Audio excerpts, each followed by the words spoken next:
Have you been wondering about the new Strongholds and Followers by Matt Colville? So have we. So we've decided today we're going to take a look. Is it better than new Unearthed Arcana? Let's find out.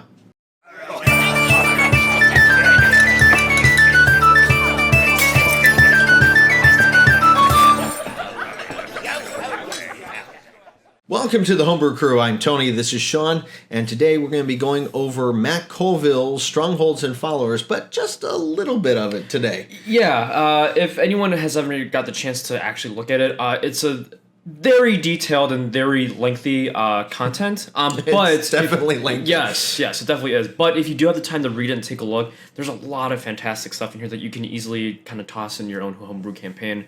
So we do highly recommend it if you get the chance. We can go ahead and probably post a link below if you want to pick this up yourself. Yep. And there's a lot of stuff that you can look at. But today, right now, we're going to be looking specifically at the followers section. So it follows up after a bit of the Stronghold stuff.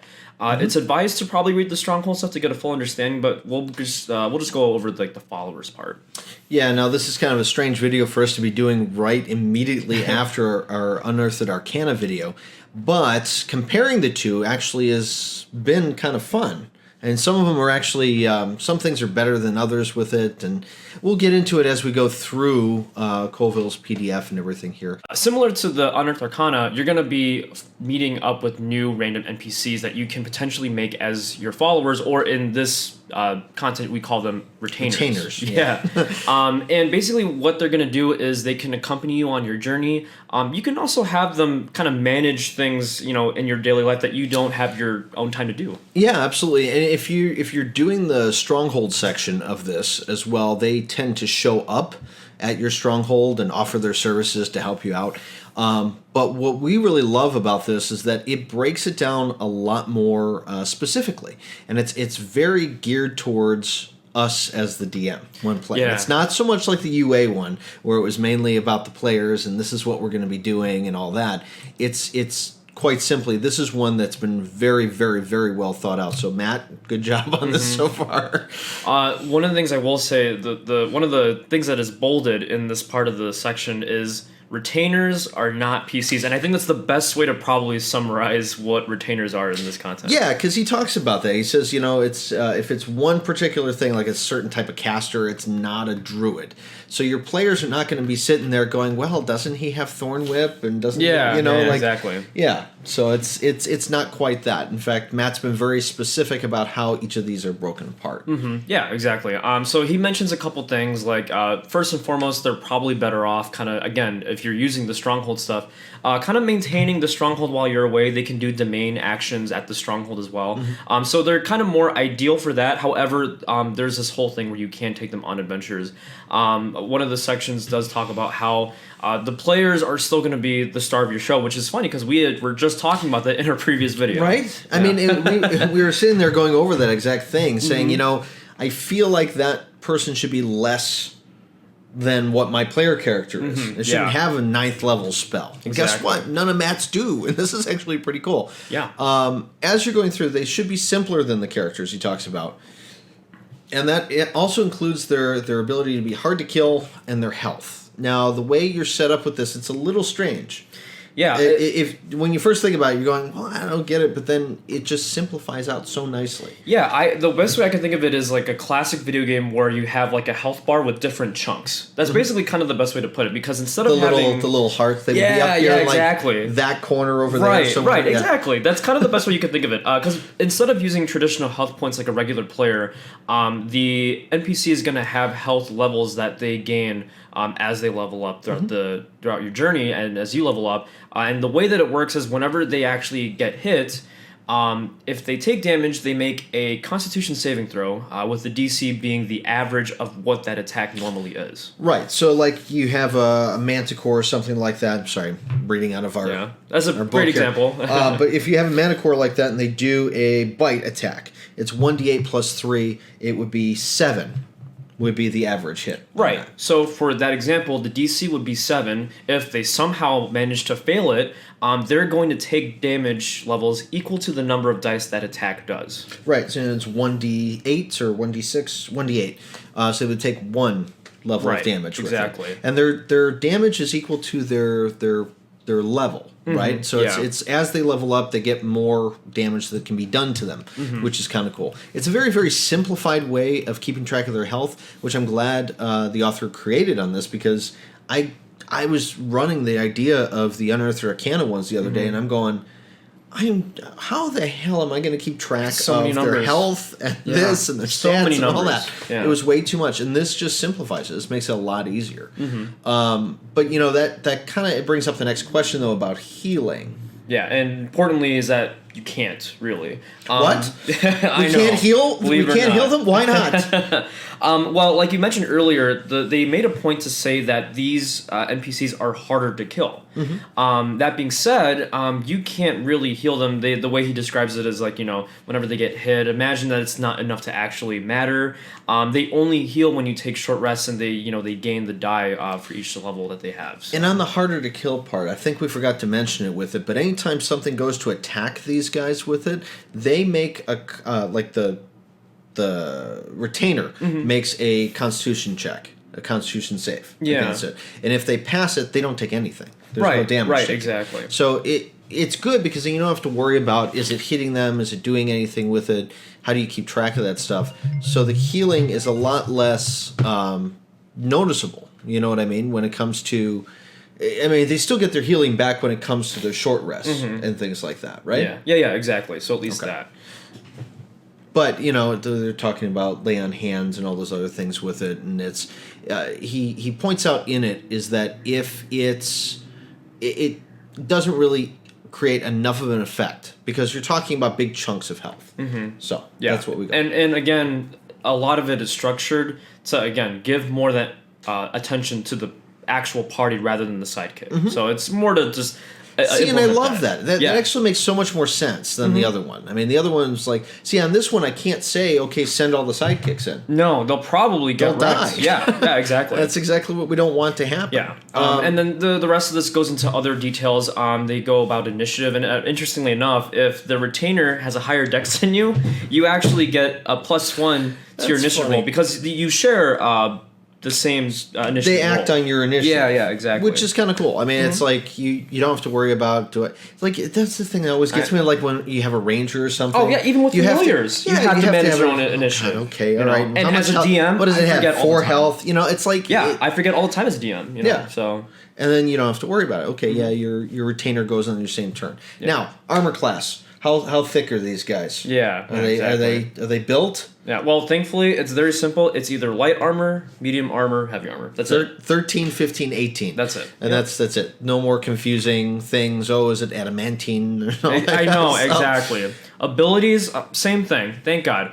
Retainer has a primary ability. So let's say their primary ability is strength. They're going to get +4 to any ability checks related to strength. Anything else is +2. That's it. That's pretty cool. Yeah. That's pretty cool. And they'll obviously change that primary ability according to what kind of character it is. So if it's like a spellcaster, they might have a primary ability in intelligence. They'll get +4 to intelligence skills, +2 to everything else. Now, that's cool with their skills and everything like that, because that's their primary abilities and things like that. But what about, what can they do? That's the question. And I think he breaks it down. The way he does is he breaks it down into each different type. So, if there's, for example, you've got a barbarian retainer. We were looking at that. He's got certain actions that he can do. He has a signature attack that he does that has his +6. Yeah. And then where does it go from there? They level and they get other stuff? Yeah, so as they level up, specifically usually 3rd, 5th, and 7th, they get special actions that they can take. And the best way I can kind of think of it now that I think of it now is it's kind of like in Pokemon where, you get a move and they can do that one move. As they level up, they get another move and then a move after that. Rather than, again, looking back at this whole sidekicks thing where a fighter can get 5 or 6 attacks. Yeah, plus all those extra attacks. Right, yeah, why didn't they get Indomitable and all that? They just get maybe 4 or 5 things that they can't actually do. It's just so much more easy to manage. Yeah, and I like what he did with how many times per day you can do them. Right. That's the thing that gets me. It reminds me of 4th edition, which, okay, I know we're not supposed to like 4th edition, but I did. It was simple. It was easy. It got a lot of my friends who used to play World of Warcraft into actually playing D&D, and that was cool. But right now, I like this because he does them as once a day or 3 times a day or those kind of things. So they can use those actions. Yeah. But they're limited to how many they can do. And it's not per long rest, it's once per day or 3 per day. Yeah, right. So they're not overpowered. And they definitely let the characters shine. They don't let the... Yeah, absolutely. Yeah. So the next thing I did want to mention...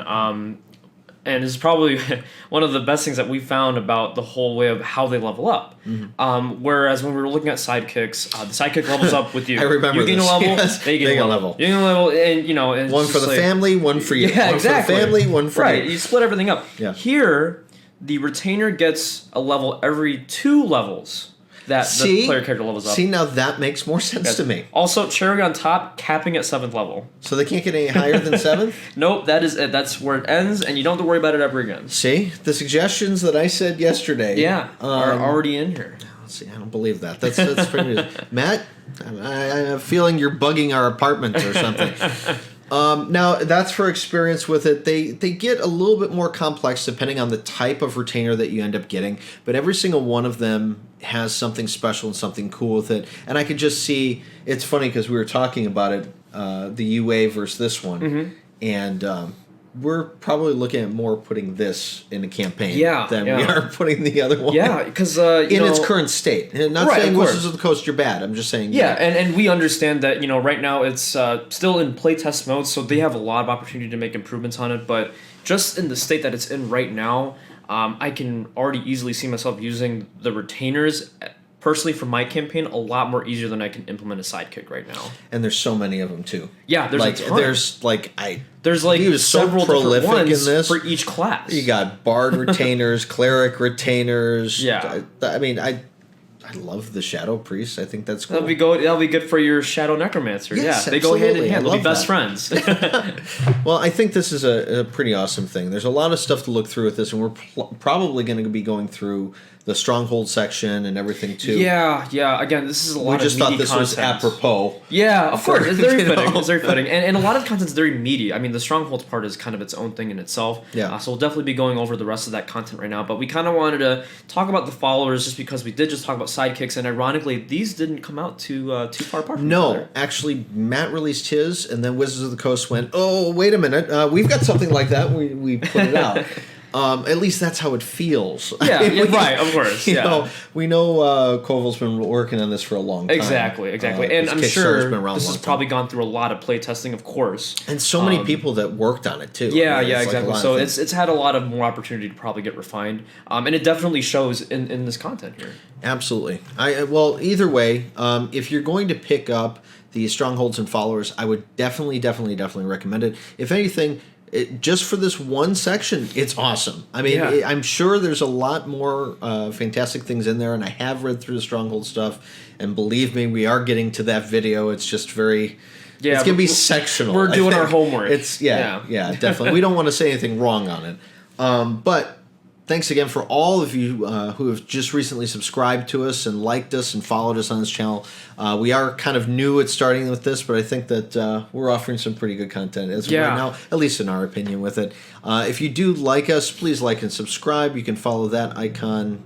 Wait, I always get it. I know. I think it's going to be this way. Over here. It's okay. It's over there. Okay. It's always in that corner. It's a little thing that says subscribe. You can always do it there. If you've got something that you want sent to us, you can send it to dmbrewcrew@gmail.com. Mm-hmm. And there's probably going to be some things we're going to be going over pretty soon. We're delving deep right now into the D&D Beyond sections for things like... so right now we're looking at feats, backgrounds, and of course, as usual, classes, races, and things like that. But we're kind of digging through and trying to find things that people can't normally find if you're kind of looking through that first page. So we want to kind of give a chance for other users to have their moment to, have their content shared, and we want to make sure that everyone knows that there's a lot of great stuff out there being made by people like you and me. Yeah, and I think that's the purpose of the channel. That's what we've been doing with it. Mm-hmm. We did have a request recently to actually start building a race or something like that live with you guys. I think what we're going to do is either do a live stream on that one, or we're going to do it where we're recording it, but we just want to make sure it's not long and lengthy and 40 minutes long or anything like that. Try not to, at least, yeah. Well, I think that's going to wrap it up for today. Yeah. Just remember, the best campaigns are always the ones that are home brewed. So until next time, keep brewing.